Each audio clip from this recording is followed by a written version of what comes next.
Hi hello ಎಲ್ಲರಿಗೂ ನಮಸ್ಕಾರ. Welcome back to my YouTube channel. ನಾನು ಇವತ್ತು ನಿಮಗೆ 2 ಬನಾನಾನ ಯೂಸ್ ಮಾಡಿಕೊಂಡು ಬನಾನಾ ಬರ್ಫಿನ ಯಾವ ರೀತಿ ಮಾಡೋದು ಅನ್ನೋದನ್ನು ತೋರಿಸ್ಕೊಡ್ತೀನಿ. ಬನ್ನಿ. ಫಸ್ಟ್ಗೆ ನಾನಿಲ್ಲಿ ಬನಾನಾನ ಸಣ್ಣದಾಗಿ ಕಟ್ ಮಾಡಿಕೊಂಡು ಒಂದು ಮಿಕ್ಸಿ ಜಾರ್ಗೆ ಸೇರಿಸ್ಕೋಬೇಕಾಗುತ್ತೆ. ನನಗಂತೂ ಮನೇಲಿ ವರಮಹಾಲಕ್ಷ್ಮಿ ಹಬ್ಬಕ್ಕೆ ಬನಾನಾ ತಂದಿದ್ವಲ್ಲ, ಅದು ಸಿಕ್ಕಾಪಟ್ಟೆ ಮಿಕ್ಕಿತ್ತು. ಇನ್ನೇನು ಮಾಡೋಣ ಅಂತ ಯೋಚನೆ ಮಾಡ್ತಿರ್ಬೇಕಾದ್ರೆ ಬನಾನಾ ಬರ್ಫಿನ ಮಾಡೋಣ ಅಂತ ಇವಾಗ ಮಾಡ್ತಾ ಇದ್ದೀನಿ. ನನಗೂ ಏನಾದರೂ ಸ್ವೀಟ್ ತಿನ್ನಬೇಕು ಅಂತ ಅನ್ನಿಸ್ತಾ ಇತ್ತು, ಅದಕ್ಕೋಸ್ಕರ ಮಾಡ್ತಾ ಇದ್ದೀನಿ. ಇವಾಗ 2 ಬನಾನನ ಕಟ್ ಮಾಡಾಯಿತು. ಇವಾಗ ಇದನ್ನು ಪೇಸ್ಟ್ ಮಾಡ್ಕೋಬೇಕಾಗತ್ತೆ.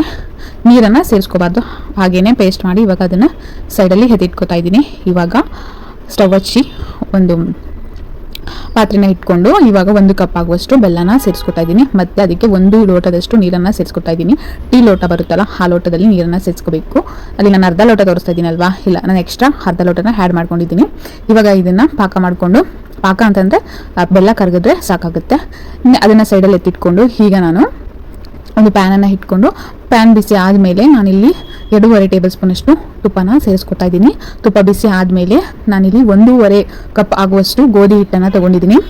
ಇವಾಗ ಇದನ್ನು ಹಾಕ್ಕೊಂಡು ಚೆನ್ನಾಗಿ ಮಿಕ್ಸ್ ಮಾಡಿಕೊಂಡು ಸ್ವಲ್ಪ ಹೊತ್ತು ಫ್ರೈ ಮಾಡ್ಕೋಬೇಕು. ಒಂದು 10 ಮಿನಿಟ್ಸ್ ಲೋ ಫ್ಲೇಮಲ್ಲಿ ಇಟ್ಕೊಂಡು ಚೆನ್ನಾಗಿ ಫ್ರೈ ಮಾಡ್ಕೊಳ್ಳಿ. ಅದು ಸ್ಮೆಲ್ ಬರುತ್ತೆ. ಯಾವ ಥರ ಗೊತ್ತಾ, ಚಿಕ್ಕ ವಯಸ್ಸಲ್ಲೆಲ್ಲ ಹಾಲು ಕೋವಾ ತಿಂತಾ ಇದ್ವಿ ಗೊತ್ತಾ, ಅದೇ ರೀತಿ ಸ್ಮೆಲ್ ಬರುತ್ತೆ ಇದು. ಅಲ್ಲಿವರೆಗೂ ಚೆನ್ನಾಗಿ ಫ್ರೈ ಮಾಡ್ಕೋಬೇಕಾಗುತ್ತೆ. ಅದಾದಮೇಲೆ ನಾನಿಲ್ಲಿ 1 ಕಪ್ ಆಗುವಷ್ಟು ಬನ್ಸಿ ರವೆಯನ್ನು ತೊಗೊಂಡಿದ್ದೀನಿ. ನೀವು ಚಿರೋಟಿ ರವೆ ಅಥವಾ ಸಣ್ಣ ರವೆ ಅಂತ ಬರುತ್ತಲ್ಲ, ಅದನ್ನು ಬೇಕಾದರೂ ತೊಗೋಬೋದು. ನಾನಿಲ್ಲಿ ಬನ್ಸಿ ರವೆನ 1 ಕಪ್ ಆಗುವಷ್ಟು ಸೇರಿಸ್ಕೊತಾ ಇದ್ದೀನಿ. ಇವಾಗ ಇದನ್ನು ಚೆನ್ನಾಗಿ ಮಿಕ್ಸ್ ಮಾಡಿಕೊಂಡು ಸ್ವಲ್ಪ ಹೊತ್ತು ಅದನ್ನು ಸಹಿತ 10 ಮಿನಿಟ್ಸ್ ಲೋ ಫ್ಲೇಮಲ್ಲಿ ಫ್ರೈ ಮಾಡ್ಕೋಬೇಕು. ಇವಾಗ ನಾನು 2 ಏಲಕ್ಕಿಯನ್ನು ಕುಟ್ಟಿ ಸೇರಿಸ್ಕೊತಾ ಇದ್ದೀನಿ, ಫ್ಲೇವರ್ ಚೆನ್ನಾಗಿರುತ್ತೆ ಅನ್ನೋದಕ್ಕೋಸ್ಕರ. ನೆಕ್ಸ್ಟು ಇವಾಗ ನಾನು ಏನು ಬನಾನಾ ಪೇಸ್ಟ್ ಮಾಡ್ಕೊಂಡಿದ್ದೆ ಅದನ್ನು ಸೇರಿಸ್ಕೊಂಡು ಚೆನ್ನಾಗಿ ಮಿಕ್ಸ್ ಮಾಡ್ಕೋಬೇಕು. ಲೋ ಫ್ಲೇಮಲ್ಲಿ ಇಟ್ಕೊಂಡೆ ಚೆನ್ನಾಗಿ ಮಿಕ್ಸ್ ಮಾಡ್ಕೊಳ್ಳಿ. ಮಿಕ್ಸ್ ಮಾಡ್ಕೊಂಡು ಆದಮೇಲೆ ನಾನು ಬೆಲ್ಲದು ಪಾಕ ಮಾಡಿಟ್ಕೊಂಡಿದ್ನಲ್ಲ ಅದನ್ನು ಸೇರಿಸ್ಕೊತಾ ಇದ್ದೀನಿ. ಇವಾಗ ಅದನ್ನು ಸೇರಿಸ್ಕೊಂಡು ಚೆನ್ನಾಗಿ ಮಿಕ್ಸ್ ಮಾಡಿಕೊಂಡು ಲೋ ಫ್ಲೇಮಲ್ಲಿ ಇಟ್ಕೊಂಡು ಚೆನ್ನಾಗಿ ಅದನ್ನು ಮಿಕ್ಸ್ ಮಾಡ್ಕೊಬೇಕಾಗತ್ತೆ. ನಮಗೇನಾದ್ರೂ ಸ್ವೀಟ್ ತಿನ್ನಬೇಕು ಅಂತಂದರೆ ಈ ರೀತಿ ಕ್ವಿಕ್ಕಾಗಿ ಮನೇಲೇ ಸ್ವೀಟನ್ನು ಮಾಡ್ಕೋಬಹುದು. ಇನ್ನು ಮುಂದೆ ನೆಕ್ಸ್ಟ್ ವಿಡಿಯೋಗಳಲ್ಲಿ ಮನೆಯಲ್ಲೇ ಹೋಮ್ ಮೇಡ್ ಸ್ವೀಟ್ಸ್ಗಳನ್ನ ಯಾವ ರೀತಿ ಮಾಡ್ಕೋಬೇಕು ಅನ್ನೋದನ್ನ ತಿಳಿಸ್ಕೊಡ್ತಾ ಹೋಗ್ತೀನಿ ನನ್ನ ಲಾಗಲ್ಲಿ.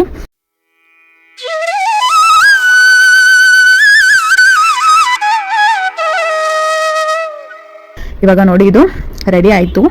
ಇವಾಗ ಸ್ಟವ್ ಆಫ್ ಮಾಡಿದ್ದೀನಿ. ಇವಾಗ ಒಂದು ಪ್ಲೇಟನ್ನು ತೊಗೊಂಡು ಪ್ಲೇಟ್ಗೆ ತುಪ್ಪನ ಸವರಿ ಅದ್ರ ಮೇಲ್ಗಡೆ ಈ ಏನು ಮಾಡ್ಕೊಂಡಿದ್ವಿ ಅದನ್ನು ಹಾಕೊಬೇಕಾಗುತ್ತೆ. ಹಾಕ್ಕೊಂಡು ಅದಕ್ಕೆ ಒಂದು ಶೇಪ್ ಕೊಡಬೇಕು. ಶೇಪನ್ನು ನಿಮ್ಗೇನಾದ್ರೂ ಕೇಕ್ ಮಾಡೋ ಮೋಲ್ಡ್ ಇದ್ದರೆ ಅದರೊಳಗಡೆ ಹಾಕಬಹುದು. ಸದ್ಯಕ್ಕೆ ನನ್ನ ಹತ್ರ ಇಲ್ಲ, ಹಾಗಾಗಿ ನಾನಿಲ್ಲಿ ಪ್ಲೇಟ್ಗೆ ಸ್ಪ್ರೆಡ್ ಮಾಡ್ತಾಯಿದ್ದೀನಿ. ಇದಕ್ಕೆ ಸ್ಕ್ವಯರ್ ಶೇಪ್ ಮಾಡಬೇಕು.